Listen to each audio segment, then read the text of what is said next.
పోయిన వారంలో వివేక చూడమని అనే గ్రంథంలో 317వ శ్లోకం వరకు చెప్తున్నాం. ప్రతి వారం మాదిరిగానే ఈరోజు కూడా జరిగినటువంటి శ్లోకాలను కొద్దిగా గుర్తు చేసుకుని తత్తిమ శ్లోకాల మీద వివరణ చేసుకుందాం.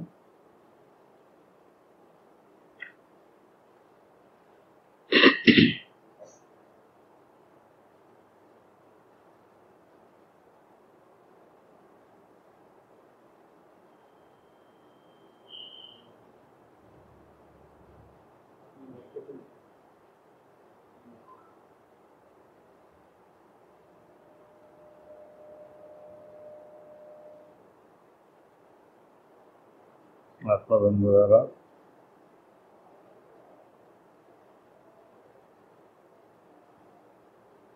మూడు 314వ శ్లోకాన్ని ఒకసారి చూద్దాం. వాసనా వృద్ధిత కార్యం కార్య ఉద్యాస వాసన వర్ధతే సర్వదా పుంసః సంసారో నా నివర్తతే. విషయం ఏమిటంటే మోక్షం పొందాలి. మోక్షం పొందాలంటే మన స్వరూప జ్ఞానం మనకు రావాలి. అయితే మన స్వరూప జ్ఞానాన్ని కోల్పోయి మనం మన శరీరంతో తాదాత్మ్యం చెంది బాహ్య సంబంధమైనటువంటి విషయాదులలో మునిగి తేలుతున్నాం. దానివల్ల ఏమవుతుందంటే ఆ బాహ్య వస్తువుల యొక్క ఆ సంస్కారం మన అంతఃకరణలో వృద్ధి చెందుతూ ఉంది. దానిని వాసనా వృద్ధి అంటారు. అంటే బాహ్య సంబంధమైనటువంటి డబ్బు, సంసారము, ఉద్యోగము, వ్యాపారము, భార్య, పిల్లలు మొదలైనటువంటి అంతా కూడా వాసనా వృద్ధి. వాసనా వృద్ధిత కార్యం. వాసన ఎందుకు ఏర్పడుతుందంటే మనసులో అటువంటి కోరిక, అటువంటి ఆలోచన ఉంది. అటువంటి ఆ ఆలోచనకు సంబంధించినటువంటి మనసులో ఏ ఏ వాసనలు ఉన్నాయో ఆ వాసనలకు సంబంధించినటువంటి కార్యం మనం చేస్తుంటాం. కార్య ఉద్యాస వాసన అంటే వాసన వల్ల కార్యం చేస్తుంటాం. కార్యం వల్ల మళ్ళీ వాసన వృద్ధి చెందుతుంది. వాసన ఉద్దిత కార్యం కార్య ఉద్యాస వాసన వర్ధతే సర్వదా పుంసః సంసారో నా నివర్తతే. అంటే వాసన వల్ల కార్యం, కార్యం వల్ల మళ్ళీ వాసన. ఈ రకంగా వాసనతో కూడిన కార్యం, కార్యంతో కూడినటువంటి వాసన వృద్ధి చెందుతూ ఉంటే సంసారో నా నివర్తతే. సంసారం నివర్తించాలంటే వాసన క్షీణించాలి. వాసన క్షీణించకపోతే సంసారం క్షీణించదు. సంసారం క్షీణించకపోతే జ్ఞానం కలగదు. జ్ఞానం కలగకపోతే కర్మ నశించదు. కర్మ నశించకపోతే మోక్షం రాదు. అందుచేత సంసార బంధ విచ్చిత్యై తద్వయం ప్రదహేత్యతి. ద్వయం అంటే రెండు. సంసార బంధ విచ్చిత్తి అంటే సంసారాన్ని ఎగ్గొట్టుకోవాలనుకుంటే, సంసారాన్ని వదిలించుకోవాలనుకుంటే, మోక్షం పొందాలనుకుంటే ఈ రెండిటిని వదలాలంటున్నాడు. ఏంటో రెండు? ఒకటి వాసన, ఒకటి కార్యము. వాసన మనసులో ఉంది. మనసులో ఉన్నటువంటి వాసనకు సంబంధించినటువంటి కార్యం ఇంద్రియాలతో చేస్తుంటాం. అంటే మనసులో ఆలోచన, కానీ వాసనకు సంబంధించిన ఆలోచన. ఆలోచనకు సంబంధించినటువంటి కార్యం చేయాలంటే ఏం చేయాలండి? జ్ఞానేంద్రియాలని, కర్మేంద్రియాలని ఉపయోగించాలి. బాహ్య సంబంధమైనటువంటి విషయాలు చేయాలి అంటే ఇంద్రియాలు కావాలి, బాహ్యేంద్రియాలు. బాహ్యేంద్రియాలు పని చెయ్యాలంటే లోపల అంతఃకరణలో వాసన ఉండాలి. ఈ రకంగా వాసన నుంచి సంసార బంధ విచ్యుత్తి తద్వయం ప్రదహేత్యతి. ఈ వాసన సంబంధించినటువంటి ఈ అనాత్మ సంబంధమైనటువంటి వాసన వృద్ధి చెందకుండా ఉండడానికి వాసన ఉద్దితే త్యాభ్యం చింతయ క్రియా బహి. ఈ రకంగా వాసన నశించకపోతే చింత నశించదు. చింత అంటే దుఃఖం, బాధ. దేనికి సంబంధించింది? అనాత్మకు సంబంధించినటువంటిది. ఈ రకంగా తాభ్యాం ప్రవర్తమానాస శూతే సంశుతి మాత్మన త్రయాణాంచ క్షయోపాయ సర్వావస్థాసు సర్వత. అన్ని విధాలుగా అన్ని కోణాల నుంచి కూడా సంసారాన్ని నివృత్తి చేసుకోవాలి అంటే మనకు ఆత్మస్వరూపం తెలియాలి. ఆత్మస్వరూప సాక్షాత్కారం పొందాలి అంటే వాసన నశించాలి. వాసన నశించేనే కానీ ఆత్మస్వరూపం తెలియబడదు. కేవలం ఏయో శ్లోకాలు చదువుకోవటము, పాటలు పాడుకోవటం కాదు. ఆత్మకు సంబంధించినటువంటి వాసన వృద్ధి చెందాలి, అనాత్మకు సంబంధించినటువంటి వాసన నశించాలి. సర్వత సర్వం బ్రహ్మ మాత్రావలోకనం. ఈ వాసన నశించడానికి ఏం చెయ్యాలి అంటే మనం నిరంతరము లేచిన దగ్గర నుంచి దేని గురించి ఆలోచిస్తున్నామో చెప్పండి. అంటే మన మనసులో ఎలాంటి ఆలోచన ఉందో, అంటే ఎలాంటి వాసన ఉందో అలాంటి ఆలోచన చేస్తుంటాం. సంసారానికి సంబంధించినటువంటి భార్య గురించో, భర్త గురించో, పిల్లల గురించో, డబ్బు గురించో, ఉద్యోగం గురించో, ఇంకోటి వ్యాపారం గురించో ఆలోచన చేస్తున్నాం అనుకోండి, అదంతా దేనికి సంబంధించింది? ఆత్మకి సంబంధించిన ఆలోచన కాదు, బ్రహ్మమునకు సంబంధించినటువంటి ఆలోచన కాదు. అంటే ఇప్పుడు ఈ వాసన సర్వత సర్వం అన్ని వేళలా కూడా బ్రహ్మ మాత్రావలోకనం. అంటే దానికి రివర్స్లో ఏ అనాత్మను గూర్చి, ఏ విషయాదుల గూర్చి మనం ఆలోచిస్తున్నామో అటువంటి ఆ విషయాదుల మీద నుంచి మన మనసును మళ్లించాలి. అంటే లేచిన దగ్గర నుంచి ఖాళీ దొరికినప్పుడల్లా బ్రహ్మ మాత్రావలోకనం. బ్రహ్మం అంటే ఏమిటి?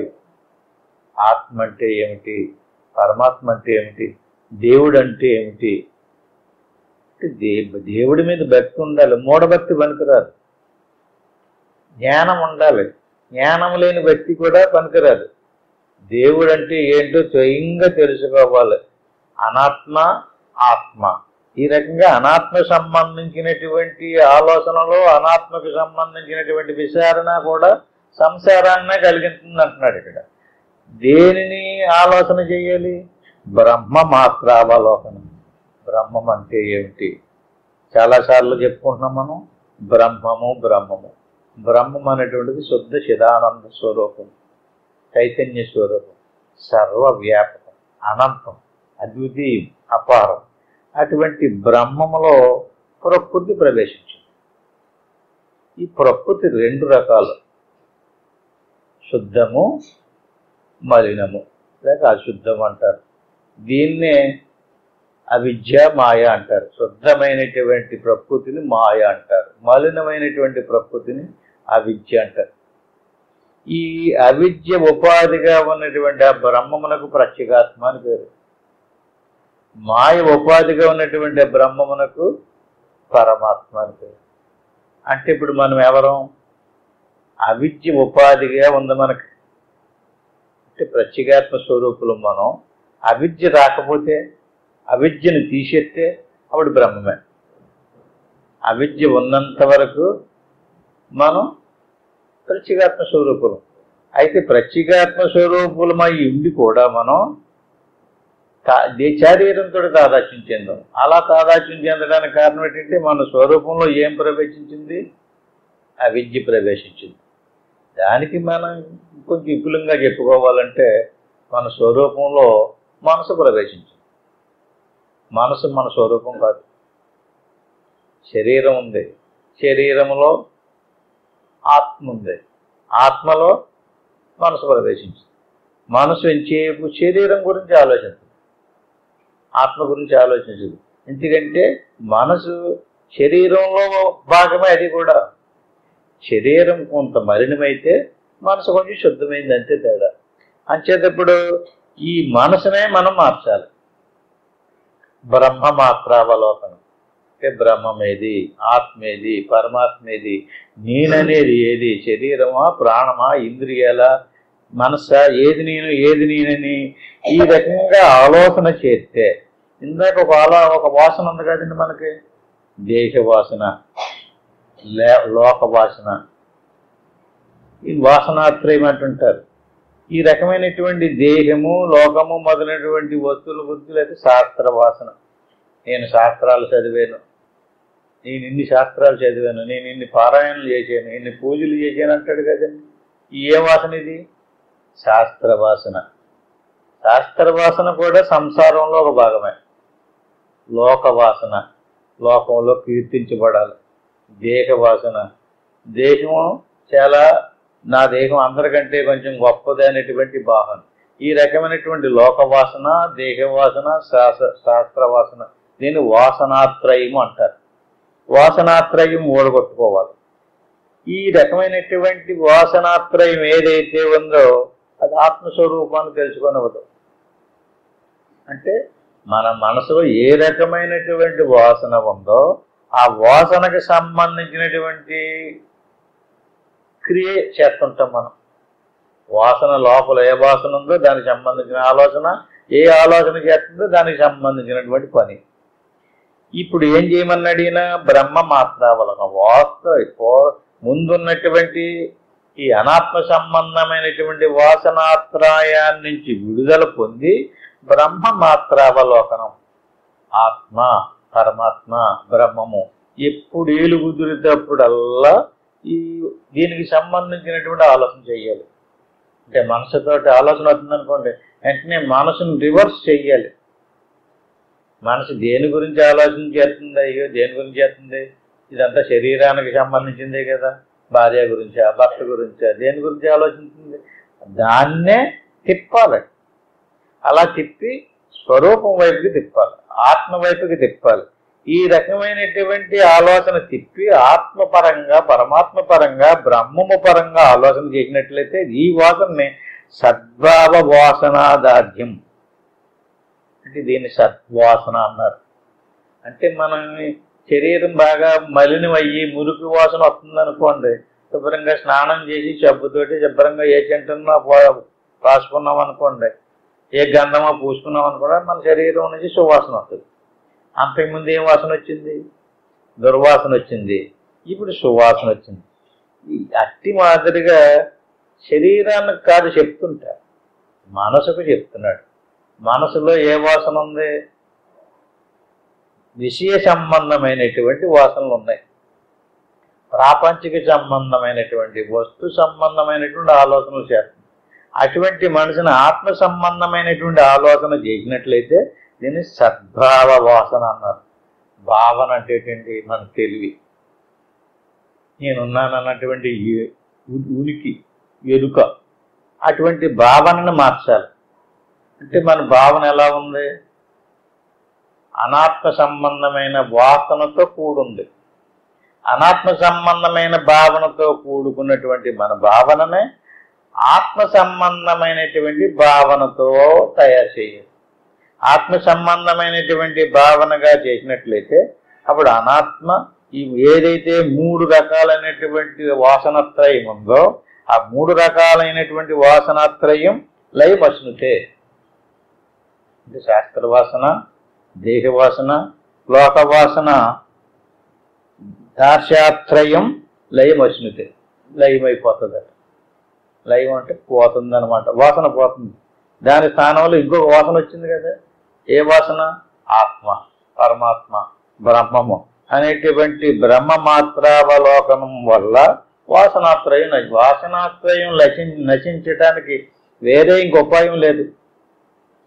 ఆ వాసనకి భిన్నంగా ఇంకొక వాసన కలిగేటటువంటి దాన్ని మనం ప్రయత్నం చేసుకోవాలి.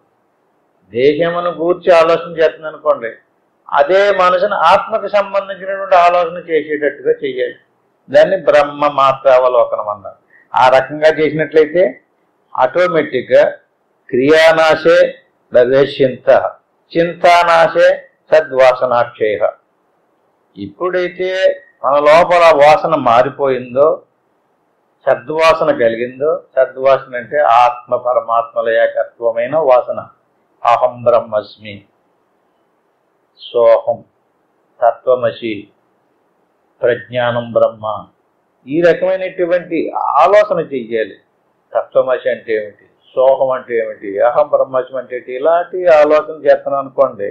అలాంటి ఆలోచన చేసినప్పుడు దానికి సంబంధించినటువంటి ఆలోచన బలపడినప్పుడు క్రియానాశే భవేశ్యంత, బాహ్య సంబంధమైనటువంటి క్రియ ఆటోమేటిక్గా పోతుంటారు. ఎప్పుడైతే బాహ్య సంబంధమైనటువంటి కర్మలు నశించినాయో ఇప్పుడు చింత కూడా నశించింది. చింత అంటే ఆలోచన, బాధ, దుఃఖం. అంటే మనకి ఏదైనా సరే సుఖం కానీ దుఃఖం కానీ కలగడానికి కారణం ఏంటండి? మనం చేసినటువంటి కర్మలు. ఈ కర్మ లేకుండా ఎవరికి కూడా సుఖ దుఃఖాలు కలగవు. పుణ్యకర్మల వల్ల సుఖం కలిగితే పాపకర్మల వల్ల దుఃఖం కలుగుతుంది. కర్మల వల్లే సుఖ దుఃఖాలకు కారణం. మనం మరణించినప్పుడు బోళ్ళంత కర్మ చేసుకుని వెళ్ళాం, జ్ఞానం కలగలేదు, దానివల్ల కర్మ నశించలేదు. ఆ కర్మ ఫలాన్ని అనుభవించడానికి మళ్ళీ కొత్తగా ఇంకో శరీరం ధరించుకుని వచ్చాం. ఆ కొత్తగా శరీరం ధరించుకుని వచ్చేటప్పుడు మొత్తం అక్కడ దాచిన కర్మలన్నీ తేవడం లేదు, అందులో కొంత శాతం తీసుకుని వస్తుంది. కానీ ప్రారంధ కర్మలో అంటారు. అంటే ప్రారంధంలో ఉన్నటువంటి ఎలాంటి ఇక్కడికి వచ్చిన తర్వాత మనకి జ్ఞానం కలిగింది, కానీ వెళ్ళినప్పుడు లేదు కదా, నశించలేదు. వచ్చాం, ఇప్పుడు వచ్చిన ఎప్పుడు ఆ కర్మ ఫలాలన్నీ ఎప్పుడు అయ్యి? ప్రారంధంలో అయ్యి, ముందు జన్మలో అయ్యి. ఇప్పుడు ఆల్రెడీ మళ్ళీ మనం కర్మ చేస్తాం. దీన్ని ఆగామంటారు, దాచింది సంచితం అంటారు, అనిపించడానికి తెచ్చింది ప్రారంధం అంటారు. ఈ రకమైనటువంటి కర్మలు ఏవైతే వచ్చినాయో అవి కర్మఫలానికి సంబంధించినటువంటి సుఖ దుఃఖాలకు కలిగింటుంది కదా. క్రియానాశే భవిష్యంత్ అంటే కర్మఫలాలకు కలిగించేటటువంటి చింత ఏదైతే ఉందో, ఓహో ఇది ప్రారంధానికి సంబంధించింది అన్నమాట. ఇది ఇప్పుడు నేను చేయడం వల్ల కాదు, నేను తెలియకపోవడం వల్ల కాదు, తెలుసుకోవడం వల్ల కాదు అనేటువంటి చింతానాశం. ఆ చింత నశించదు. మామూలుగా ఉన్నటువంటి వాడికి జ్ఞానం లేకపోవడం వల్ల ఏదైనా కష్టం వచ్చేటప్పటికి ఎక్కువ బాధపడిపోతారు. ఇంక నాకే నేను ఉపదేశం పొందాను, నేను సాధన చేస్తున్నాను, లేకపోతే పూజలు చేస్తున్నాను, ఏటి నాకు ఈ బాధ ఏంటి, ఈ చింత ఏంటి అనుకుంటాడు. అయితే ఈ జ్ఞానం కనుక కలిగినట్లయితే ఇది ఈ చింతకు కారణం పూర్వజన్మలో చేసినటువంటి ప్రారంధ కర్మ. ఆ కర్మఫలాన్ని అనుభవించడానికి శరీరం వచ్చింది. ఇప్పుడు నేను కర్మఫలాన్ని అనుభవించడానికి వచ్చిన శరీరం కాదు, కర్మ కాదు, కర్మ ఫలము కూడా కాదు. అవన్నీ పూర్వజన్మ సుకృత దుఃకృత విశేషాన్ని బట్టి జరుగుతున్నాయి. అంచేతే మన క్రియ మారిపోద్ది, ఆలోచన మారిపోద్ది, సద్వాసన మారిపోయింది. సద్వాసనకి సంబంధించినటువంటి క్రియ చేస్తారు. అంతకుముందు అసద్వాసనకు సంబంధించినటువంటి క్రియ చేసాడు, ఆ రకమైనటువంటి మాటలు మాట్లాడాడు, ఆ రకమైనటువంటి ఆలోచన చేసాడు. ఇప్పుడు ఈ రకమైనటువంటి క్రియలు చేస్తుంటాడు. భగవత్ సంబంధమైనటువంటి క్రియలు అంటారు ఇట్లా. ఈ రకమైనటువంటి క్రియలు చేయడం వల్ల ఏమైందంటే చింత నశించదు. చింత నశించడమే కాకుండా సద్వాసనాక్షయ, ఈ 3 రకాలైనటువంటి వాసన కూడా నశించిపోతుంది. ఎప్పుడైతే వాసన నశించిందో వాసనా ప్రక్షయో మోక్ష. మోక్షం అంటే ఏమీ కాదు, ఇలా పైనుంచి వచ్చి ముసుగేసుకుని వచ్చేది కాదు. అది వాసన అనేటువంటిది మన మనసులో కలిగే ఆలోచన. మనసులో ఎలాంటి వాసన ఉందో అలాంటి ఆలోచన చేస్తుంటాం. అంచేత వాసన ప్రక్షయో మోక్ష. వాసన క్షీణించింది అనుకోండి, ముందు వాసన బాహ్య సంబంధమైనటువంటి వాసనని మార్చి ఆత్మ సంబంధమైనటువంటి వాసనలోకి తీసుకురమ్మన్నాడు. దాన్నే ఆత్మ సంబంధమైన సంస్కారం అని. ఈ రకమైనటువంటి సంస్కారం చేయగా చేయగా చేయగా ఇది కూడా పోయి నశిస్తుంది. ఆ సంస్కారం మనసులో ఉన్నటువంటి వాసన కూడా పోయింది. ఏ వాసన ఏంటి? ఆత్మ సంబంధమైనటువంటి ఆలోచన కూడా లేదంటే మనసు ఏమైంది? నిలిచిపోయింది. ఎక్కడైతే మనసు నిలిచిపోయిందో అదే మోక్షం. మోక్షం అంటే ఏదో ఎక్కడి నుంచో వచ్చేది కాదు. మనసులో వాసన ఉన్నంత కాలం మనసు ఆగదు. బాగా గుర్తుపెట్టుకోండి. గాలెత్తే వస్తువులు ఎలాగ ఎగురుతాయో అట్టి మాదిరిగా వాసన ఉంటేనే మనసు కదులుతుంది. వాసన లేకపోతే మనసు కదలదు. ఎక్కడికన్నా ఇల్లు ఇవ్వండి ఆఫ్ చేసి ఎక్కడికి వెళ్తున్నామంటే ఏదో పని మీద వెళ్తున్నానని చెప్తాడు కదా. ఏమో ఎక్కడికి వెళ్తున్నానో నాకే తెలుదని ఎవడన్నా అంటాడా? అట్టి మాదిరిగా మనసు కూడా ఈ వాసనను అనుసరించే సంకల్పం చేస్తుంది. వాసన లేని మనసు సంకల్పం చేయదు. నాకు 3 ఆలోచనలు వచ్చేస్తున్నాయండి అంటుంటాడు. 3 ఆలోచనలు వచ్చేస్తున్నాయంటే దానికి మూలం ఏంటి? ఆలోచనలకే వాసన. వాసన వల్ల మనసు ఆలోచన. ఎలాంటి ఆలోచన?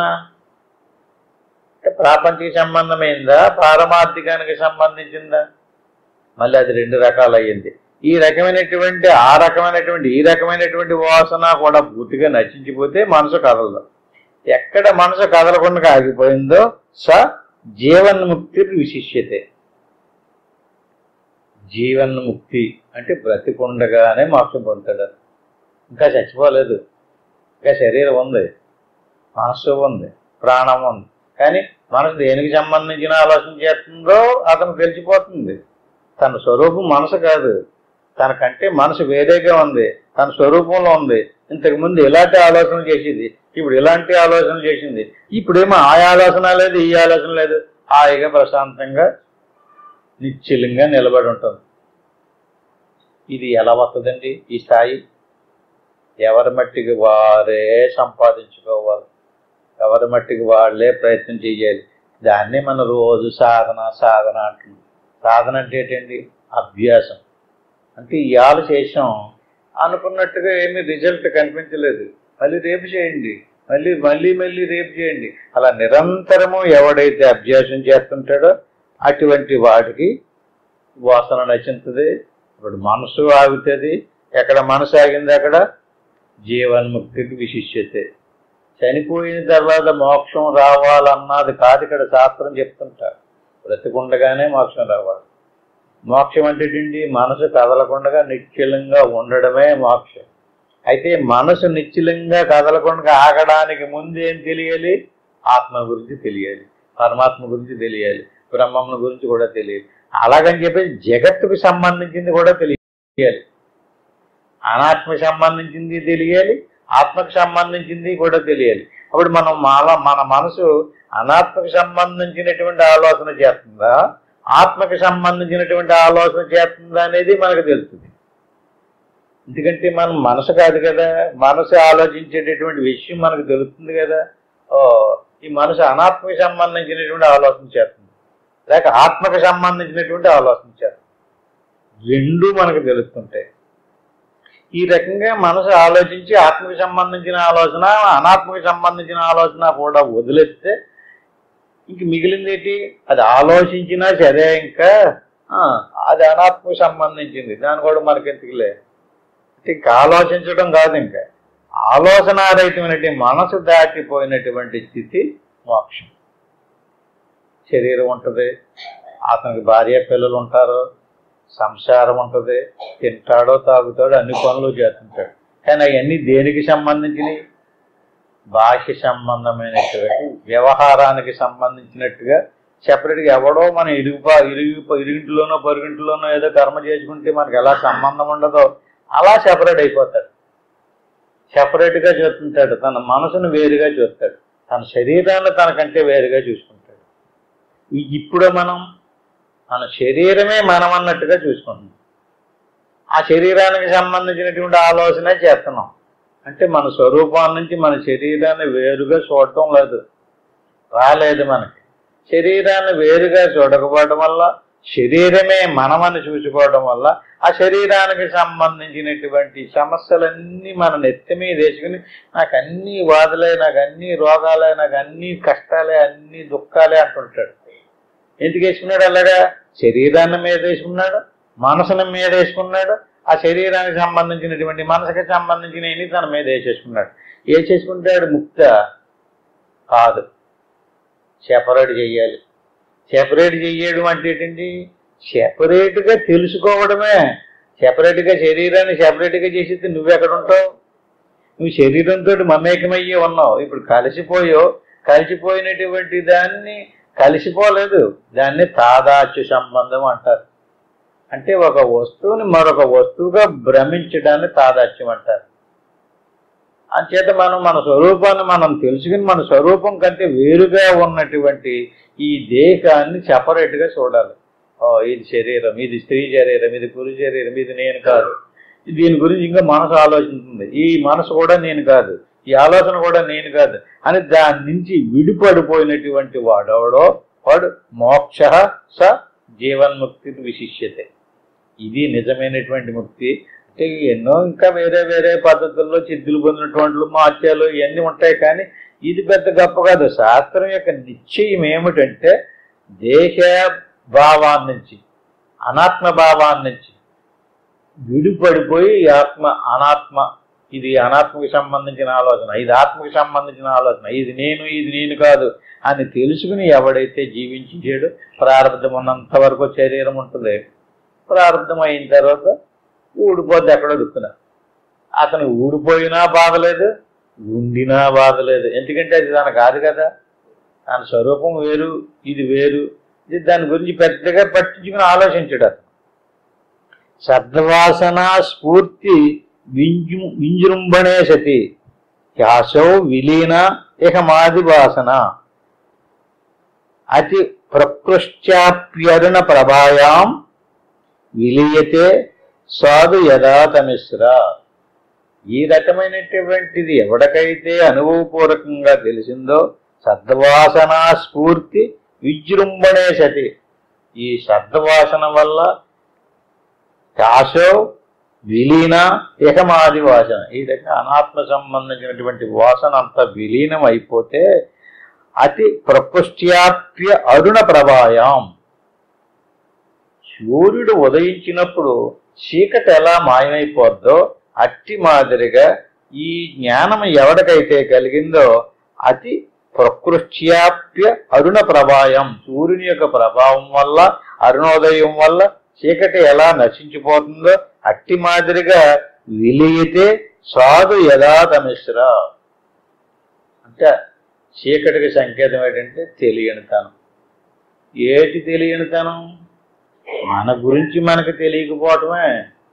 మన గురించి మనకు తెలియక మన దేహాన్ని మనం అనేసుకున్నాం. ఇది అజ్ఞానం. ఈ అజ్ఞానంతో మన దేహాన్ని ఎంత గట్టిగా పట్టుకున్నాం అంటే ఇంకా అదే మన స్వరూపం అన్నట్టుగా పట్టుకున్నాం. పండితులేటి, పామరులేటి, వీళ్ళు వాళ్ళు అనవలసినటువంటి పని లేదు. అందరూ కూడా ఈ శరీరంతో అంత గట్టిగా తాదాత్యం చెందేశారు. అలాంటి తాదాత్యం చెందేసినటువంటి వాడికి మోక్షం ఎలా వస్తుంది? అతను కర్మకాండలోనే ఉన్నాడు, కర్మలు చేస్తూనే ఉంటాడు. కాకపోతే పుణ్యకర్మలు చేయొచ్చు, లేకపోతే పాపకర్మలు చేయొచ్చు. జనన మరణాలు పొందుతూ ఉంటాడు. పునరపి జననం, పునరపి మరణం, ఈ చక్రంలో పడి తిరుగుతూనే ఉంటాడు. దీని నుంచి విడుదల పొందాలి అంటే ఏం కావాలి? ఈ విలీనం ఏదైతే ఉందో ఆ విడిపోయినటువంటి స్థితి అతనికి తెలియాలి. అంటే సూర్యుడు ఉదయించినప్పుడు చీకటి ఎలా పోతుందో అట్టి మాదిరిగా ఈ సద్వాసన వల్ల అజ్ఞానం పోవాలి. అజ్ఞానమే చీకటి. అజ్ఞానం అనేటటువంటి చీకటి ఎక్కడ నశించలేదు అంతవరకు నేను పండుతుండంటాడు, నేను పెద్ద పెద్ద గురువు గారిని అంటాడు, లేదా నేను పెద్ద సాధువుని అంటాడు, లేదా నేను అలాంటి ధర్మాత్మని అంటాడు, లేకపోతే నేను ఇలాంటి పాపాత్మని అంటాడు. అంచేత విలీయతే సాధు యథాతమిశ్ర, విలీనం అయిపోయింది. ఏ విలీనం అయిపోయింది? భావన, అనాత్మ భావన, దృశ్య భావన పోయింది. అప్పుడు అతను పూర్తిగా ఏ భావనలోకి వచ్చాడు? ఆత్మభావంలోకి వచ్చాడు. ఆత్మస్వరూపమే తన స్వరూపం. సోహం అదే నేను. తత్వమసి, ఈశ్వరుడిలో ఉన్నటువంటి ఆత్మ, జీవుడిలో ఉన్నటువంటి ఆత్మకి భేదం లేదు, రెండు ఒకటే. ఈ రకమైనటువంటి జ్ఞానంతో సమహ కార్యమనర్ధజాలం. ఎందుకంటే చీకటి వచ్చినప్పుడు అనుకోకుండానే ఆ చీకట్లో కూడా కొన్ని పనులు చేసి దొంగలు వ్యాపారాలు చేసేవాళ్ళు ఉంటారు. ఎలుగు వచ్చిన తర్వాత ఆగిపోతాయి. అట్టి మాదిరిగా ఎక్కడైతే జ్ఞానం కలిగిందో అక్కడ ఆటోమేటిక్గా అన్నీ ఆగిపోతాయి. నా దృశ్యతే సద్దితే దినేశే తదాద్వయానంద రసానుభూతో నైవాస్తి బంధో అస దుఃఖ గంధ. అంటే అనుభవపూర్వకంగా రావాలి. ఇది వినడం, చదవడం ఒక ఎత్తు అయితే ఈ రకంగా నిరంతరము పరిశ్రమించాలి. ఈ చిన్న లాభం కాదు. దీనివల్ల సాక్షాత్తు దేవుడు అయిపోయేటటువంటి స్థితి కదా. ఎంత గట్టిగా పట్టుకోవాలి, ఎంత గట్టిగా పట్టుకోవాలి? దీనికి ఏమన్నా ఖర్చు పెట్టాలా, ఏదన్నా ఉపయోగించాలా? ఏమీ లేదు. మన మనస్సుని ఉపయోగించడమే దీనికి. తమస కార్యమనర్ధజాలం. ఇంతవరకు మనం ఎంత అనర్థాన్ని నెత్తి మీద వేసుకుని కష్ట సుఖాలు అనుభవిస్తున్నామో ఈ అనర్థజాలం అంతా కూడా నా దృశ్యతే చద్వితే దినేసే. సూర్యుడు ఉదయించగానే ఎలుగుపోయినప్పుడు చీకటి పోయినప్పుడు సమస్య దొంగలు వ్యాపారాలు ఎలా కట్ అయిపోయినాయో అట్టి మాదిరిగా దృశ్యతే చద్వితే దినేసే. సమస్తము అనర్థమంతా తొలగిపోతాడు.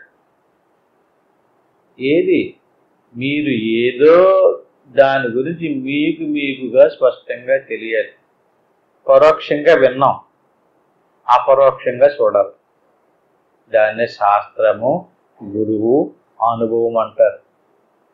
శాస్త్రం చెబుతుంది, గురువు గారు కూడా చెప్తున్నారు అదే విషయాన్ని.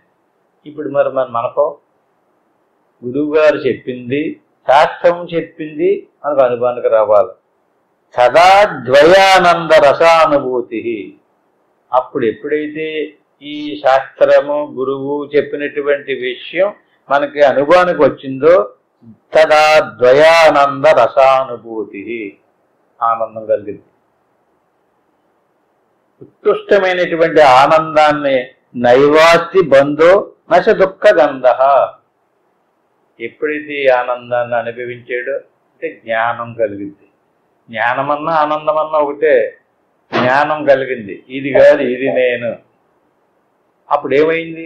అయ్యయ్యో ఇంతకాలం మట్టి ఇది అనుకున్నానో, దీనికి సంబంధించినవన్నీ నాయ అనుకున్నానో, నాకు అన్ని బాధలే, నాకు అన్ని కష్టాలే, నాకు ఇలాగుంది, నాకు అలాగుంది అంటే దేహంలో ఏముంది అదంతా తన మీద వేసుకుంటున్నాడు కదా, అదంతా దుఃఖమే కదా. ఇప్పుడు సడన్ గా అది కాదు తానని తెలిసిందనుకోండి, ఎంత ఆనందం. ఆనందం అంటే అది ఏదో ఆకాశం నుంచి వచ్చేటటువంటి ఆనందం కాదు. ఈ దీనికి సంబంధించినటువంటిది వదిలిపోయింది. ఇది నేను అనుకున్నాను, ఇది నేను కాదా, అయితే ఇంక దీనికి సంబంధించింది ఎంత నాది కాదన్నమాట అనేటువంటి వివేకం కలగడమే ఆనందం. తేలికైపోద్ది మన మనసు, హాయిగా సుఖంగా. సదా ద్వయానంద రసానుభూతి. ఆనందానుభూతిని పొందుతాడు, ఆనంద రసానుభూతిని పొందుతాడు. నైవాస్తి బంధో నశ దుఃఖ గంధ. ఇంకా అక్కడికి దుఃఖం లేదు. అలాగని బంధము లేదు. బంధం ఉంటేనే కదా దుఃఖము. దుఃఖానికి మూల కారణం ఇది దేహంతో కూడినటువంటి బంధమే. దేహం నుంచి బంధం వదిలిపోయింది, దానివల్ల దుఃఖం తొలగిపోయింది. దేహముతో కూడినటువంటి బంధం ఉన్నంత వరకే దుఃఖం. దేహంతో కూడినటువంటి బంధం తొలగిపోయిందా ఇంకా దుఃఖం లేదు. దుఃఖం తొలగిపోతే మోక్షం. మోక్షం పొందడం అన్నా, దుఃఖం తొలగపోవడం అన్నా, బంధం తెగిపోవడం అన్నా, అజ్ఞానం పోవడం అన్నా, జ్ఞానం కలగడం అన్నా ఇవన్నీ పర్యాయ పదాలు. జ్ఞానం కలిగింది, అజ్ఞానం పోయింది, దుఃఖం పోయింది, సుఖం వచ్చింది. ఈ రకంగా నైవాస్తి బంధో, అనాత్మతోటి బంధమే దుఃఖానికి మూలకారం. అనాత్మ అంటే ఇది మన శరీరం, భావన. శరీరం నేను అనుకోవడమే. అయితే శరీరం మనం కాదా? శరీరం కాదంటాడేటండి. శరీరం ఎక్కడ నొప్పి కలిగినా, బాధ కలిగినా మనకు తెలిసిపోతుంది కదా. కడుపు నొప్పి వస్తే తెలుస్తుంది, కాలు నొప్పి వస్తే తెలుస్తుంది. శరీరానికి సంబంధించినటువంటి ఎంత జాగ్రత్తలు తీసుకోవాల్సి వస్తుంది. మరి శరీరం కాకపోవటం ఏంటి? శరీరం అంటూ ఒకటి ఉంది కదా. ఆ శరీరానికి సంబంధించినటువంటి శరీరం ఎలాంటిదంటే నిరంతరము పరిణామం చెందేటటువంటి వస్తువు. పరిణామం చెందడం వల్ల కలిగేటటువంటి మార్పులు, ఆ మార్పుల వల్ల కలిగేటటువంటి దుఃఖాలు. మరి ఆ శరీరంలో మనసు ఉంది కదా. ఆ శరీరానికి సంబంధించినటువంటి మార్పుల వల్ల కలిగే దుఃఖాన్ని అంతటనే మనసు తెలుసుకుంటుంది. మనసులో జ్ఞానం ఉంది, మనసులో చిదాభాస అంటారు. మనసులో ఉన్నటువంటి జ్ఞానానికి చిదాభాస అంటారు. ఇప్పుడు లోపల ఉన్నటువంటి ఆత్మ మనసుతోనూ చిదాభాసతోనే కూడి మనసు ఏది అనుకుంటుందో దానితో తాదాత్మ్యం చెందుతుంది. మనసు ఏదన్నా అనుకుంటే నేను అనుకున్నాను అనుకుంటుంది. ఎప్పుడైతే మనసు నేను అనుకున్నాదో దాన్ని ఆత్మ తీసుకుని నేను అనుకుంటే ఆ బాధ తనకు వస్తుంది. ఇడిపోతే రాదు. అలా ఇడిపోవట్లేదు. నైవాస్తి బంధం, ఆ బంధం తెంచుకోవట్లేదు, కలిసిపోయింది. ఆ కలిసిపోవటం అనేది తాదాత్మ్య బంధం అంటారు. ఇప్పుడు ఉదాహరణకి మందార పువ్వు ఎర్రగా ఉంటుంది కదా, స్ఫటికమణి దగ్గర పెట్టామనుకోండి, ఆ స్ఫటికమణిలో మందార పువ్వు యొక్క ఎరుపు రంగు ప్రవేశించింది. అందులో వస్తువు ప్రవేశించలేదు. ప్రవేశించకుండానే అందులో వస్తువు ప్రవేశించినట్టు కనపడుతుంది. జరిగి పరిశీలించి చూడండి ఒకసారి దృష్టాంతరాన్ని. దాని తాదాత్య సంబంధము లేక సంసర్గ సంబంధం అంటాడు. సంసర్గం అంటే రెండు వస్తువులు పక్క పక్కన ఉన్నాయి. పక్క పక్కన ఉండడం వల్ల దీని లక్షణాలు దాంట్లో గోచరం అవుతున్నాయి. అట్టి మాదిరిగా ఆత్మ మనసు రెండు పక్క పక్కన ఉన్నాయి. ఆత్మలోనే మనసు ఉంది. ఆత్మిక ప్రకాశం మనసులో తాదాత్మ్యం చెందింది. దీన్ని సంసర్గాధ్యాస అంటారు. అంటే స్ఫటికమణిలో మందార పువ్వు ఎరుపు కనిపించినట్లుగా ఆత్మిక ప్రకాశం మనసులో కనిపిస్తుంది. దాన్ని జ్ఞానం అంటున్నాం. ఆ జ్ఞానంతో మనసు ఏం తెలుసుకుంటుంది? శరీరాన్ని తెలుసుకుంటుంది. అప్పుడు శరీరంలో కలిగేటటువంటి సుఖ దుఃఖాలన్నీ తన మీద వేసుకుని, నేను శరీరమును, నాకు అన్ని సమస్యలే, నాకు అన్ని బాధలే, నేను ఏదో జ్ఞానంలోకి వచ్చాను, ఏదో పోద్దేమనుకున్నాను, నాకేమీ పోలేదు, నాకేమీ కలిసి రాలేదు అంటే మనసు ఏముందండి? ఎప్పుడూ ఒకలాగా ఉండదు. ఎప్పుడు ఏదో ఒక చింత, ఏదో ఒక ఆలోచన, ఇంచేపు కూడా ఏది కలిసి రావాలి. దీన్ని అవకాశంగా తీసుకుని, బాబు మా దగ్గరికి వచ్చేవంటే మా దేవుడిని నమ్ముకున్నామంటే నీ బాధలన్నీ పోతాయి, ఈ పూజ చేసుకో, ఈ మంత్రం చదువుకో, ఇలా చేసుకో, ఇంక లక్ష్మీదేవి నీ ఇల్లు అట్టుకుని వదలదు. ఇదే చెప్తున్నారు అందరూ కూడా. శాస్త్రం ఏం చెప్తుంది? ఆ తాదాత్య సంబంధాన్ని వదిలించుకోరా బాబు అంటే, దాన్ని వదిలించుకోవటం మానేసేసి అదే నిజమం చేసేస్తే ఎలా కుదురుతుందండి? అంటే కడక మొత్తం అందరినీ అజ్ఞానం చేసేసారు. అజ్ఞానం పోగొడతలేదు. అంచేత అజ్ఞానం పోవాలి. నైవాస్తి బంధో నశ దుఃఖ గంధ అంటే ఇక్కడ శాస్త్రాన్ని, గురువుని, అనుభవాన్ని నువ్వు స్వయంగా చూసినప్పుడు తదాద్వయానంద రసానుభూతి, ఆ రసానుభూతిని, ఆ ఆనందాన్ని నువ్వు పొందినప్పుడు, ఆ బంధాన్ని నుంచి సెపరేట్ అయినప్పుడు రెండు అంటే ఎలా సెపరేట్ అవుతుంది? మందార పువ్వుని స్ఫటికమణి దగ్గర నుంచి పక్కకి దూరంగా పెట్టాలి. అలా పెట్టడం కుదరదు. ఎందుకని? ఎంత దూరం పట్టుకెళ్ళినా సరే అక్కడంతా సర్వవ్యాపి ఆత్మ. ఎక్కడికి పట్టుకెళ్ళినా సరే అక్కడ కూడా ఆత్మే ఉంది. అంచేత ఎక్కడ పెట్టాడు అక్కడ కూడా అందులో ఆ ప్రకాశం కనపడుతూనే ఉంటుంది. ఇక్కడ విచారణ ద్వారా తెలుసుకోవాలే కానీ వేరుపరిచి తెలుసుకోవటం సాధ్యం కాదు. దానికి ఉపాయం ఏంటంటే మనసు నిలిచినటువంటి స్థితి. మనసు నిలిచినప్పుడు మనసు లేదు కదా, అప్పుడు దాంట్లో ఆత్మీయ చైతన్యం మనసులో ప్రతిబింబించడం లేదు. మనసు ఉంటే నిద్రపోయామండి, మనసు లేదు, హాయిగా సుఖంగా ఉంది. మనసు వచ్చింది, ఏమొచ్చింది? దేహభావన వచ్చింది. దేహానికి సంబంధించిన బాధ, దుఃఖం అన్నీ వచ్చేసినాయి. అంచేది ఏం చేయాలి? మనం బంధాన్ని నుంచి సెపరేట్ చెయ్యాలి. ఆత్మ, అనాత్మ. నేను నా శరీరము. చూడండి, నేను నా శరీరం, నేననేది వేరు, నా శరీరం వేరు. మాటలో వస్తుంది కానీ విడదీసుకోలేకపోతున్నాం. నా శరీరంలో బాగోలేదు, అది నా ప్రాణం బాగోలేదు, అది నా మనసు బాగోలేదు అంటాడు కానీ నేను బాగోలేదు, నేను బాగోలేదని ఎవ్వడు అంటు. నేననేది ఎప్పుడూ బాగోపోవటం ఉండదు. నేను ఎప్పుడు సుఖస్వరూపమే, నేను ఎప్పుడు కూడా ఆనంద స్వరూపమే. కానీ ఆ నేనులో ప్రవేశించినటువంటి వస్తువు ఏదైతుందో అది దుఃఖ స్వరూపం. దాన్ని చూసుకుని అది బాగోకపోతే నాకు బాగోలేదు అంటున్నాడు. అంటే తనలో ప్రవేశించింది కనుక. అంటే తనలో ప్రవేశించినటువంటి దాన్ని తొలగించుకోవాలి. ఈ రకంగా ఇదంతా కూడా దృశ్యం ప్రతీతం ప్రవిలాపయన్ స్వయం సన్మాత్రయా మానందగణం విభావయన్ సమాయితస్సన్ బహిరంతరం వా కాలం నయేదాస్పతి కర్మబంధే.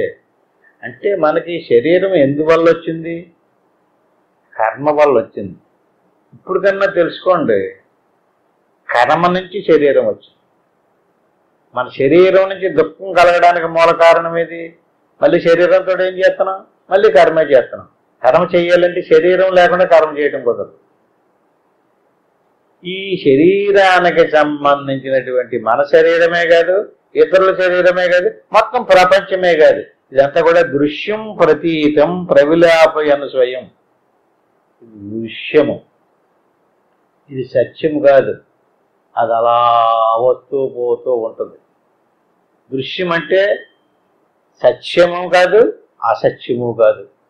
ఏదైనా ఇప్పుడు మన శరీరం వచ్చిందండి, పోకూడదు సత్యమైతే, కానీ పరిణామం చెందుకుంటూ కొద్ది రోజులు పోతుంది కనుక అసత్యం అంటామా?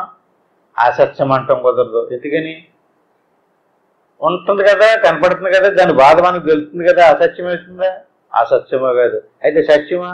సత్యమో కాదు. అసత్యమా? అసత్యమో కాదు. మరేంటి? దృశ్యం ప్రతీతం ప్రవిలాపయన్ స్వయం. అది దృశ్యం అంటే అలా కనపడుతుందంటే చేసినటువంటి కర్మల వల్ల అదొక వస్తువు తయారయ్యింది. ఆ లోపల ఉన్నటువంటి వాడికి జ్ఞానం కలగకపోవటం వల్ల కర్మలు చేసి పట్టుకుని వెళ్ళాడు కనుక ఆ కర్మఫలాన్ని అనిపించడానికి మరొక శరీరం వచ్చింది. ఆ శరీరమే నేననేటువంటి జ్ఞానంతో ఉన్నాడు. ఆ శరీరం అనే నేననేటువంటి జ్ఞానంతో కర్మ చేస్తున్నాడు. అంచేది దృశ్యం ప్రతీతం ప్రవిలాపయం స్వయం. స్వయంగా దృశ్యాన్ని తనే తయారు చేస్తున్నాడు. సన్మాత్ర మానందగణం వివాయన్. తన స్వరూపం దృశ్యం కాదు. ఎందుకంటే పుట్టి పరిణామం చెంది చచ్చిపోయేటటువంటి శరీరం నువ్వు కాదు. సన్మాత్ర మానందగణం విభాయన్. నీ స్వరూపం సన్మాత్ర స్వరూపం. తెలుసుకునేవాడు, తెలియబడేది కాదు. ఆనంద స్వరూపం, దుఃఖ స్వరూపం కాదు. సన్మాత్ర మానందగణం విభావయన్. నీ భావన మారిపోయింది. నీ భావన మారిపోయి నీ స్వరూపాన్ని ఇంకొక స్వరూపంగా భ్రమ చెందవు. అంటే తాడును చూచి పాము అనుకుని కేకలేసామనుకోండి, అప్పుడు భయం వచ్చింది, బాధ వచ్చింది, దుఃఖం వచ్చింది, లబోదీపం అన్నాడు. ఇంతకీ తాడులో పాము ప్రవేశించలేదు, తాడులో లేదు. అలాగని తాడుకి కింద ఉందా, అది తాడుకి పైన ఉందా, తాడుకి ఆ పక్కన ఉందా, ఈ పక్కన ఉందా? అసలు తాడులో పామే లేదు. కానీ తాడులో పాముననేటువంటి దాన్ని కల్పన చేసుకున్నాడు. ఈ రకంగా సమా ఇతస్సన్ బహిరంతరం వా. అంతరం లోపల మన మనసు వచ్చింది. మనసులో అంతరంలో నేను ఈ శరీరముననే భావన ఉండిపోయింది కదా. మెలుగులోకి వచ్చాడు. మెలుగులోకి వచ్చిన తర్వాత శరీరం కనపడుతుంది. శరీరం మెలుగులో నుంచి కళ్ళలోకి వెళ్ళాడు, అక్కడే శరీరమే కనపడుతుంది. ఎలా వచ్చిందండి ఈ శరీరం? ఈ శరీరం కళ్ళలోకి రాకూడదు కదా, ఇక్కడ ఉండిపోయింది కదా. నిద్రపోయినప్పుడు కళ కానేటప్పుడు ఎక్కడది శరీరం? ఆ కళ్ళ కూడా శరీరంతో సుఖం అనిపించినట్టు, దుఃఖం అనిపించినట్టు, వెళ్ళినట్టు, వచ్చినట్టు ఏదేదో చేస్తున్నారు కదా. అదంతా ఏంటిది? భావన. సమా ఇతస్సన్ బహిరంతరం వా. బాహ్యములోని శరీరమే కనపడుతుంది, అంతరంలోని నీకు శరీరమే కనపడుతుంది. ఎందులో కనపడుతుంది? నీ స్వరూపంలో. నీ స్వరూపంలో ప్రవేశించినటువంటి కాలం నయే దాస్పతి కర్మబంధే. ఇది కర్మ వల్ల, నువ్వు కర్మ చేయటం వల్ల ఆ చేసిన కర్మఫలానికి సంబంధించినటువంటి సుఖ దుఃఖాలు అనిపించడం కోసం నీకు శరీరం తగులుతుంది. ఆ శరీరం వస్తుంది, పరిణామం చెందుతుంది, పోతుంది. నీ ఆలోచన మారలేదు, నీ భావన మారలేదు, నీకు జ్ఞానం కలగలేదు, సత్యాన్ని తెలుసుకోలేదు. నువ్వు ఈ దేహాన్ని పట్టుకుని ఎలాడతానే ఉన్నావు. నేను అందరికంటే గొప్ప, నాకు ఎవడో ఎదురు చెప్పడానికి వీలు లేదంటూ చక్రం తిప్పుతున్నావు. ఏంటో శరీరం ఎంతసేపు ఉంటుంది, ఎంతకాలం ఉంటుంది? ఎక్కడో దిక్కున ఊడిపోదు. అందుకని అది ఊడిపోయాలంటే శరీరం ఊడిపోయే లోపల ఏం తెలియాలి? జ్ఞానం తెలియాలి. జ్ఞానం తెలిస్తేనే నయే భాస్వతి కర్మబంధే. కర్మ నుంచి బంధం తెగిపోవాలి. కర్మే శరీరాన్ని తీసుకొచ్చి పడుతుంది. శరీరం వచ్చిందంటే సుఖ దుఃఖాలు ఉంటాయి. శరీరంతో సుఖ దుఃఖాలు అనిపించేటటువంటిది మనసు. మనసుతోటి ఆత్మ సాదత్యం చెందింది. అంచేత శరీరం కంటే ప్రాణము, ప్రాణము కంటే మనసు, మనసు కంటే వేరుగా ఆత్మ. ఆత్మను తెలుసుకోవాలి. ఆత్మే మన స్వరూపం. ఆత్మ ప్రమాదో బ్రహ్మనిష్టాయాం నా కర్తవ్య కదాశన. ప్రమాదో మృత్యురిత్యాహ భగవాన్ బ్రాహ్మణ సుత. చాలా మంది శాస్త్రాలలో కానీ వాచ్యార్థంగా కానీ వ్యవహారం కానీ జాగ్రత్త ప్రమాదం ప్రమాదం అంటారు కదా. ప్రమాదో బ్రహ్మనిష్టాయం. మనం బ్రహ్మనిష్టలో కూర్చున్నాం. ప్రతిసారి మన ఆశ్రమం పేరు కూడా బ్రహ్మనిష్ట అంటున్నాం కదా. ప్రమాదో బ్రహ్మనిష్టాయం. బ్రహ్మనిష్ట అంటే ఏంటి? అలా శ్వాస మీద మనసు పెట్టి కదలకుండా అలా ఉండమంటున్నాం కదా. ఆ నిష్టలో నుంచి జారిపోయింది అనుకోండి, దానికి ప్రమాదము అంటే నువ్వు ప్రమాదంలో పడ్డావు అంటున్నాడు. ప్రమాదో బ్రహ్మనిష్టాయం అంటే నువ్వు బ్రహ్మనిష్టలో ఉండడం లేదు. కూర్చోవటం మాత్రం చక్కగా కూర్చున్నావు, చూసి వాళ్ళందరికీ ఎంత బాగా కూర్చున్నాడు అనుకుంటున్నాం, కానీ నువ్వు బ్రహ్మనిష్టలోంచి జారిపోయావు కనుక ఆ జారిపోవడాన్ని ప్రమాదము అన్నారు. నా కర్తవ్య కదాచన. నీ కర్తవ్యం ఏంటి? గురువు గారు చెప్పిన విధానంలో దాన్ని చక్కగా గురిలో నిఘా పెట్టి ఆ నిఘాలో నుంచి శ్వాస మనసు లయమయ్యేదాగా ఉంటే బ్రహ్మనిష్ట పూర్తవుతుంది. పూర్తి అవ్వలేదు, మధ్యలో జారిపోయాడు. మధ్యలో జారిపోయిన తర్వాత దీన్ని పెద్ద కొండ ఎక్కామండి. ఆ కొండ ఎక్కి కొంతకాలం చాలా శ్రమపడతాం. సరిగ్గా ఇంకొక అడుగు ఎత్తి పైకి ఎక్కేస్తాం, కాలు జారింది, ఎక్కడ పడతాం? మళ్ళీ కిందకు వచ్చేస్తాం, మళ్ళీ పైకి ఎక్కాలి, మళ్ళీ పైకి ఎక్కాలి, 7 కొండలు ఎక్కాలి. అట్టి మాదిరిగా ప్రమాదం అంటే ప్రమాదో బ్రహ్మనిష్టాయం నా కర్తవ్య కదాశన. ప్రమాదో మృత్యురిత్య. బ్రహ్మనిష్ఠ నుంచి జారిపోవడం అనేటటువంటి ప్రమాదం అంటే ఏంటండి అంటున్నాడు అక్కడ మళ్ళీ. మృత్యురిచ్చాహు. బ్రహ్మనిష్ఠ నుంచి జారిపోవడం మృత్యువు అంటున్నాడు. ఏంటి? ప్రమాదో బ్రహ్మనిష్టాయం నా కర్తవ్యం కదాచన. కర్తవ్యాన్ని నుంచి జారిపోయి బ్రహ్మనిష్ఠ నుంచి కింద పడిపోయావు, అది ప్రమాదం అన్నారు. ప్రమాదం అంటే ఏంటంటాడు మళ్ళీ నాకు. ప్రమాదం అంటే ఏంటంటే ప్రమాదో మృత్యురుచ్చాహో. ప్రమాదం అంటే సావు. మనం ఏమనుకుంటున్నామండి? ప్రాణం పోయినప్పుడు శరీరాన్ని వదిలేసిపోతున్నాం కదా, దాన్ని మృత్యువటనం. శాస్త్రం అలా చెప్పలేదు, ఉపనిషత్తు చెప్పింది. సనత్ కుమారుడు బ్రహ్మమానస పుత్రుడైనటువంటి సనత్ కుమారుడు భగవాన్ బ్రాహ్మణ శృత.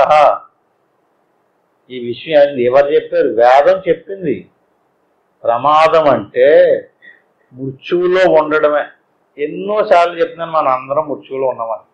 ఏంటండి మీ మృత్యువులో ఉండడం? చక్కగా జీవించున్న వాళ్ళని పట్టుకుని మృత్యువులో ఉన్నారంటున్నారు ఏంటంటే? తిరగబడ్డ వాళ్ళు కూడా ఉంటున్నారు. జీవించి ఉండడం అంటే ఏంటండి? బ్రహ్మనిష్టలో ఉన్నవాడే జీవించి ఉన్నవాడు. బ్రహ్మనిష్ట నుంచి జారిపోయినాడు ఎవడో వాడు మృత్యువులో ఉన్నాడు. అంటే శ్వాస ఆడుతుంది, ప్రాణం వచ్చేసింది. ప్రాణం వచ్చేస్తే శ్వాస మనస్సు ఆగినటువంటి స్థితి ఏంటది? అది మోక్షం, అది చైతన్య స్వరూపం. అటువంటి దాని నుంచి వచ్చేది కదండి మృత్యువులో పడిపోడు. ఇప్పుడు కొండ నిండా నీళ్లు పోసి కన్నం పెట్టామనుకోండి, ఒక్కొక్క చుక్క కారుతుంది అనుకోండి. ఆ కొండలో నుంచి నీళ్లు కారిపోవడం మొదలుపెట్టింది కదా, అంటే అది ఏమైనట్టు? కొండలో నీళ్లు ఒకసారి వలగబోసెత్తే అయిపోయినట్ట. అలా ఒకేసారి వలగబోయకుండా చిన్నట్టు అందరం పెడితే ఒక్కొక్క చుక్క కారుతుంది. కొంతకాలానికి ఏమవుతుంది? అయిపోతుంది కదా. చూడండి, బ్రహ్మదేవుడు మన శరీరాన్ని ఎంత సృష్టి భలే చిత్రంగా చేశాడు. ఒక్కొక్క శ్వాస ఒక్కొక్క చుక్క కారిపోతుంది. ఆయుష్ అంటే ప్రాణం. ఏమవుతుంది? శ్వాస కదులుతుంది అంటే మృత్యు వచ్చేసింది అనమాట. అలాగ ఒక్కొక్క చుక్క కారి శ్వాసలన్నీ శుభ్రంగా అయిపోయిన తర్వాత ఏమవుతుంది? శరీరం శవమై పడిపోతుంది. అంటే కొండలో నీళ్ళన్నీ అయిపోయాక చుక్కలు పడవు. అట్టి మాదిరిగా లోపల ఉన్నటువంటి ఆయుష్ అంతా అయిపోతే ఊపిరాడదు. అట్టి మాదిరిగా ప్రమాదో మృత్యురుచ్చాహు భగవాన్ బ్రాహ్మణ స్మృత. ప్రమాదో బ్రహ్మనిష్టాయం. బ్రహ్మనిష్ఠ నుంచి జారిపోవడమే ప్రమాదం. బ్రహ్మనిష్ఠ నుంచి జారిపోవడం అనేటువంటి, బ్రహ్మనిష్ఠలో ఉండకపోవడం అనేటువంటిదే మృత్యువు అని కూడా చెప్పారు. ఈ శ్లోకాలను వచ్చే వారం తెలుసుకుందాం. ఇక్కడతో ముగించుకుందాం. హరి ఓం సత్యతు. ఆత్మబంధువులారా, ఈ విషయాన్ని అయితే చెప్తున్నామో దాన్ని బాగా గుర్తుపెట్టుకున్నారు. ఇలా చాలా స్పష్టంగా బ్రహ్మనిష్ట అంటే ఏమిటి అనేటువంటిది, బ్రహ్మనిష్టలో ఎలా కూర్చోవాలనేటువంటిది అంతా చెప్పారు. చక్కగా ఇలా ఇలా కూర్చోండి. ఇలా కూర్చుని గురురు బ్రహ్మ గురురు విష్ణువు గురుదేవ మహేశ్వర గురువు సాక్షాత్తు పరబ్రహ్మ తస్మై శ్రీ గురువే నమః. దీన్ని గురుమంత్రం అంటారు. దీన్ని ఒకసారి అనుకోవాలి. ఓం నమ శివాయ. దీన్ని పంచాక్షరి మంత్రం అంటారు. దీన్ని 3 సార్లు అనుకోవాలి. ఆ పైన ఏమీ అనుకోకుండా వస్తూ పోతూ ఉండేటటువంటి శ్వాసను గమనిస్తూ ఉండాలి. అలా శ్వాస మనసు నిశ్చలంగా నిర్వికారంగా ఆగిపోయినప్పుడు మన స్వరూపం సాక్షాత్కారం అవుతుంది. అప్పుడు మన స్వరూపం ఏదైతే సాక్షాత్కారం అయ్యిందో దానిని చూస్తూ ఉండడమే బ్రహ్మనిష్ట. ఇప్పుడు శోకం, అప్పుడు బ్రహ్మనిష్ట. ఈ రకంగా గురుమంత్రం ఒకసారి, పంచాక్షరం మంత్రం 3 సార్లు అనుకుని ఆ పని ఏమి అనుకోకుండా చక్కగా నిద్రపోకుండా ఏ ఆలోచన లేకుండా చక్కగా నేను ఓంకారం చెప్పేదాకా చక్కగా గమనిస్తూ ఉండండి. ఓం తత్సత్.